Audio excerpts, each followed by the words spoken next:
Hello student, today I am going to teach you a new chapter of class 8th, that is your first chapter, that is crop production and management. In the previous classes we learned about autotrophs and heterotrophs. Autotrophs are the organism or living organisms which prepare their own food like green plants, and heterotrophs are the living organisms which depend upon these autotrophs for their food like human being. But human being needs plants, fruits, vegetable for their nutrition and the development of their body. From where these plants comes from. So in this chapter we learn about the different type of crops. So the crops, first one, the crops when the plants of the same type are grown on a large scale, same type of plant, same type grown on large scale, that is called crop. For example, if a wheat plants grow on a large scale, on a large ground, then it become a wheat crop. If a rice plants are grown on a large scale, that it become a rice crop.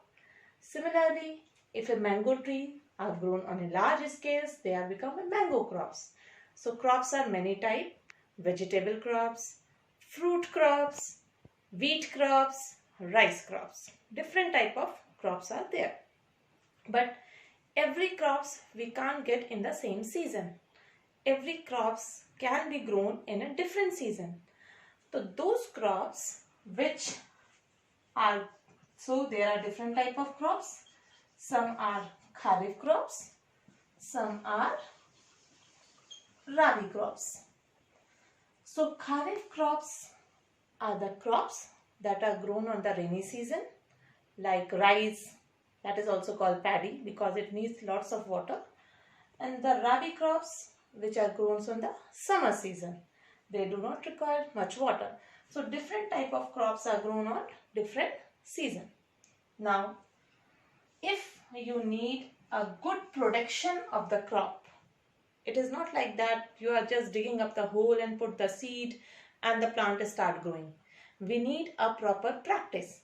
So for the basic practices, starting practices for the crop productions are, first one, you need to prepare the soil. Soil need to be prepared. Now, how you will prepare the soil? First, soil should be ploughed properly or tilled properly. Plough or tilling the soil. What will happen if you plough and till the soil properly? It will loosen the soil so that the air can get inside the soil. You know that only few centimeter upper layer of the soil is good for the plants, and rest of the soil and the nutrient rich soils get deep inside the ground. So after plowing or tilling, we can turn the soil so the nutrient rich soils comes up and the soil which has loosened the nutrients go down. Plowing and tilling also helps some of the microbes and earthworm to grow better inside the soil, which are the friends of the farmers. So they also add humus. Humus is a good for the plants to the soil. After plowing, tilling, we need to level the soil. As big chams, chambs, chams of the soil, we need to be flatten it. We need a level of the soil. हमें soil बिल्कुल leveling में चाहिए. बड़े बड़े जो मिट्टी के टुकड़े होते हैं वो हमें मिट्टी में नहीं चाहिए. तो then we have to level the soil.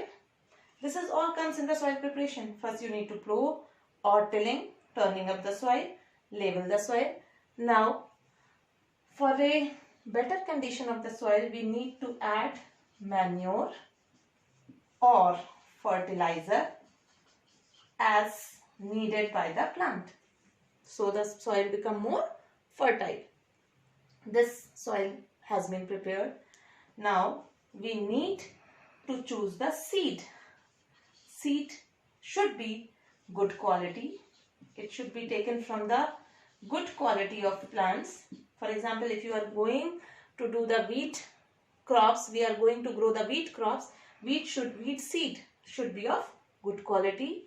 It should be free from any type of diseases like fungus, etc. should not be there. So we need to choose the good quality of the seed. Now seed chosen. Seed should be sown on a proper depth. Proper depth is needed for the seeds should be sown. If like that we scatter the seed on the ground, some birds will be eaten it up. Or if the seed will grow deep inside the soil, the plants will not come up properly. So the proper depth is needed. After sowing the seed, we need to irrigate the plant. What is the meaning of irrigation? Irrigation means watering the plant. Water the plant. Plants को पानी देना. That is the most important thing we need with the crops. Water the crops properly. Now crops start growing and it is fully developed. Then what we need to do? Then we need to harvest it. Harvest means cut the crops at their proper time. Kharif crops are to be harvested at different time. Rabi crops are to be harvested at different time. Crops are harvested in harvestation we need lots of things like thrashing, remove the upper layer of the wheat, then winnowing. Winnowing means removing of chaff from the rice or the wheat. Different type, and these all things we will do with the different type of equipments that everything what we are learning right now I am going to show you with the next PowerPoint presentation. So after harvesting we need to store the crop, store the harvested crop. These all till 5 are the basic practices of crop production. We need to go one by one. Now, as a student, I am going to explain everything in the PowerPoint presentation. This is your first chapter, introduction, crop management and production. Management, as we know that all living organisms like green plants, that is called autotrophs, and animals need food for the survival. So the green plants prepare their own food by the process of photosynthesis, and animals obtain their food directly or indirectly from plant. So now the question comes, what about humans? Where do humans get their food from? And how do they meet their daily requirements? So humans get their food from the plants because the humans are heterotrophs, and humans grow plants and rear animals to meet their daily requirement. But since the population is increasing day by day, their food requirement is also increasing. So for all the purpose to be suffice, humans depend upon agriculture that make possible to sustain a huge population at one time. Now we are going to start with agriculture practices, how we can improve our agriculture. So first is, what are crops? Crops are the plants, as we discussed earlier, same kind that are grown on a large scale to get useful product and to meet nutritional need in an area by a man. The plants which are grown at home on a small scale or area are not said to be a crops. Means if you are growing something in your pot, in a small pots, that is not considered as a crop. If that plants are grown on a large field, you can say sunflower plants are grown on a large field, then it is called sunflower crops. So different types of crops are, some are cereal crops like wheat, rice, all dal, pulses, everything. Then vegetables crops and fruit crops. Now I said earlier that crops cannot be grown at the same season. So kharif crops are grown on monsoon. Z is a summer crop, that is might be not in your books. Rabi crops are the winter crops. So monsoon crops planted in June is our rainy season, and harvested in October. So these rice, maize, cotton, groundnuts are kharif crops. Rabi, that is winter crops, planted in November and harvested in April, like example wheat, pea, barley and gram. And some are summer crops, means they are planted in March and harvested in June. Basically everything is done in summer. The watermelon, cucumber are called summer crops. Now basic practices. First is how to prepare the soil. Next is how to sow the seeds. Then we add manure and fertilizers. Then we need watering the plants is called irrigation. Weeding, remove the unwanted plant from the crops. Harvest it, cut the crops. Then harvesting, threshing, winnowing, lots of method will be come afterward. And then how to store the crops. Now first is how to prepare the soil. Soil can be prepared by plowing. It is defined turning and loosening of the soil. What is the advantage? Why we do plowing? Because it helps the soil to be loosened so that the air can pass through it, and it helpful for removing unwanted plants. It also helpful mixing and upturning of soil for destroying harmful organisms. Why the leveling is important? Because after plowing certain lumps are left. That leveling helps in breaking of big lumps of soil. It is done by a leveler. After leveling, we need to add manure. It is defined as mixing of soil with the manure. It is helpful for increasing soil fertility. Now, plow. Plow is a wooden instrument like this. You can see a man with a two bull and having a wooden plank on the bull's neck. It is made up of wood and drawn by a pair of bull on any other animal. It is used for loosening and turning up the soil.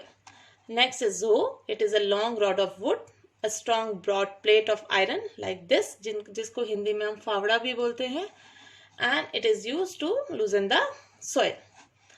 Nowadays we are using cultivator which can plow the soil, and it reduce the human labor and reduce the time. So it saves time and labor. So cultivator is used for the soil preparation. Next is how to sow the seeds. As we discussed, seeds should be germinated in nature and germinated in plants. It should be dormant, that is good quality. Should be sown at the right depth. It should not be distance maintained between them. Should not be overcrowded, because if they are overcrowded, not every plants will not get the proper nutrients from the soil. So seed should be viable, means it should be converted into plants. Seed drill is an instrument which is used by the farmer to sow the seeds at proper depth and at proper distance. Now we are done with the seed drills. There is a traditional method in which some of the farmers do not use these type of instrument. They simply use their hands to scatter the seeds on the field. But in that method, seed can be scattered in different directions at different level, and they are not at the proper distance. So this seed drill method is a good method for the sowing of the seeds. Next is adding manure and fertilizer to the soil. They both play an important role in production of healthy growth. They are added to the soil to maintain the fertility of the soil. So advantage of manures are it add nutrient to the soil, it add humus to the soil, and it improve the quality of the soil. So the manure is made up of only the organic matter like cattle dung and urine. And the compost, it is formed by the decomposition of plants and animal. If decomposition can be done in the presence of earthworm, it is known as vermicompost. So the manure is purely organic substance, and fertilizers are the inorganic compound, such as it is made up of most of the chemical compounds like nitrogen, phosphorus, potassium, etc. Now at the last, this is your worksheet related to all the topic which we have already learned in this PowerPoint presentation. And in the next video, you will start with the irrigation and the storage and how the harvesting will be done. Thank you, student, and do this worksheet in proper order in your copy. I am going to send you this everything in the form of PowerPoint presentation also.